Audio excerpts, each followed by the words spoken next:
guys, we're live at PNC Park here in Pittsburgh as the Pirates are getting ready to host the Blue Jays.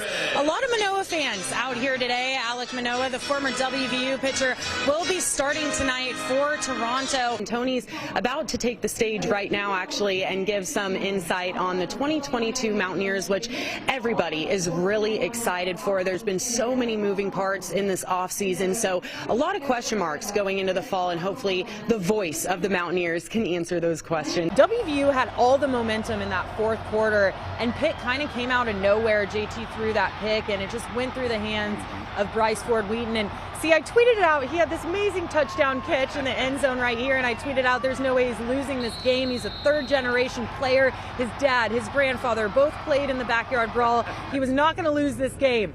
Sent the tweet, and then boom, interception.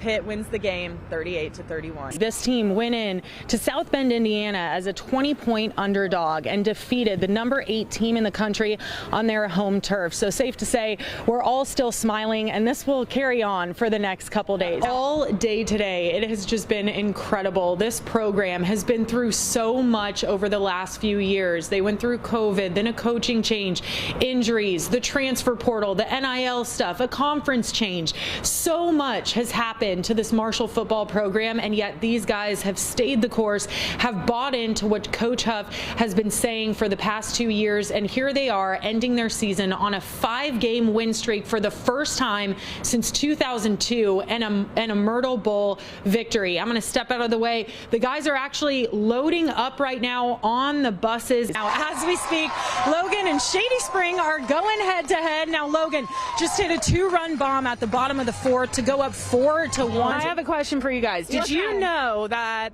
your starting quarterback is from West Virginia? Hey, I didn't know that, but that's okay. From Pittsburgh, we finally made it up here. We're surrounded by WVU fans.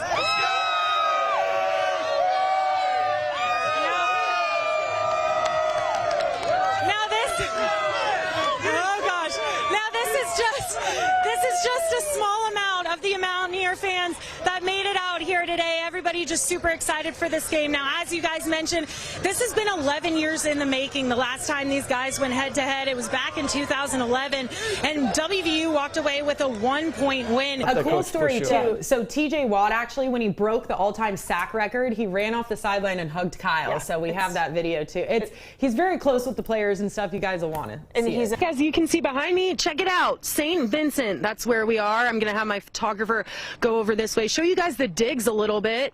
Chuck Noll Field. Chuck Noll, of course, one of the best coaches in NFL history. That's my unbiased opinion, though. Now, today was an amazing day out here. Second day of full pads for the Steelers. Second week of training camp. Both head coach Charles Huff for Marshall and UConn head coach Jim Mora did speak about the state of their programs and the successes that they found so far this season and how that is helping with their recruiting process and just helping build these programs up. Mora took over a UConn program that had a losing record, and they did finish the season 6-6, but that was good enough for a bowl game, and he says that it is really solidifying his program and it is helping with that recruiting process. We're here live in action with the Black Diamond Trophy, and yep, that's coming back to Morgantown, guys, so we're super excited about it. Yeah, that whole second half was predominantly the Mountaineers. A pick 6 thrown by Grant Wells is what sealed the deal. It was an electric environment, not really the outcome that Huskies fans wanted. A 42-7 final score, the number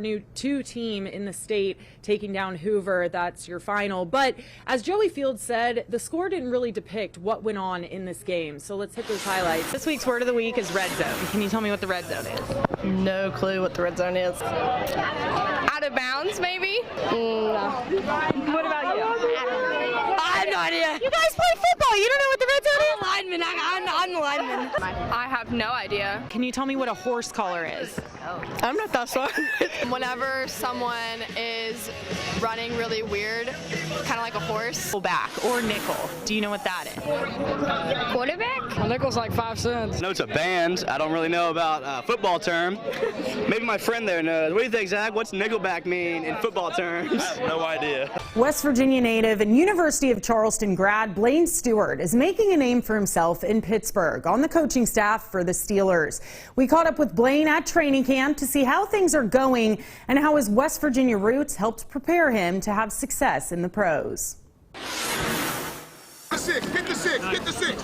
27-year-old Blaine Stewart is entering his 4th season with the Pittsburgh Steelers. It's going well, just trying to get better every day. We've got some new pieces. In place. He joined the team in 2018 as a coaching assistant. Now he's in his 2nd season as assistant wide receivers coach. Just trying to, get better every day, and then, just continue to build each week. Take steps until we're ready in September. Now you might recognize Blaine or his last name. It's Mountaineer Pride. He's the son of former WVU head coach Bill Stewart. Let them know. Leave no doubt tonight. Leave no doubt tonight. No doubt. They shouldn't have played the old gold and blue. Not this night. Yes, sir. Not this night. So Blaine grew up with the game and got to experience big moments at a young age, like that 2008 Fiesta Bowl win. Arguably one of the greatest wins in Mountaineer history. Morgantown's home for sure. West Virginia's always, kind of been ingrained in me, just the type of, people that live there, the type of relationships we have there. Coach Bill Stewart passed away suddenly from a heart attack in 2012, just months before Blaine went on to play college ball at James Madison University. It was there they found something wrong with Blaine's heart too. Well, I was really fortunate, my freshman year at James Madison University when I was playing, Dr. D-Duck, our team doctor, found just a little heart murmur. I'm really thankful that they found that when I was 18. They monitored his heart while he continued playing wide receiver for the Dukes and eventually the University of Charleston. For a touchdown from number 87, Blaine Stewart. He then joined the Steelers coaching staff in 2018, coaching under a man who has a relationship with him beyond the white lines. Coach, we had a chance to talk to Blaine yesterday, and I know you have a personal connection with the Stewart family. Just how much does it mean having Blaine Stewart on your coaching staff? He's a young coach that's working hard. Not a lot of acknowledgement for young, hard-working coaches. Mike Tomlin's first ever coaching job was with Blaine's dad at VMI back in 1995. After Bill passed, Tomlin told Blaine he'd always be there for him, and he has been. Just a few months ago, Blaine had heart surgery to try and fix his heart murmur. And so they've been monitoring it, and so all they did was just go in and repair a valve, and I'm almost 4 months out now, feeling really good, almost back to 100%. So I'm really thankful for, one, him finding it, and two, the great care in Pittsburgh that I got. Great care in Pittsburgh, both on and off the field. And it makes sense he's fitting in so well. Wheeling's not too far from Pittsburgh, so the whole, kind of tri-state area, just blue collar, people wake up every day, go to work, and we just try to carry that same mentality here, make the people proud and just do the right thing like the people in the Valley do. And like his father did before him. Hurricane High baseball is headed back to states. Only this year's run means a little more than ball. I caught up with Skin's senior infielder Courier Phillips to see all he had to overcome to be standing back on the diamond once again. Bring it down! The Hurricane High baseball team practicing to compete in next week's state tournament.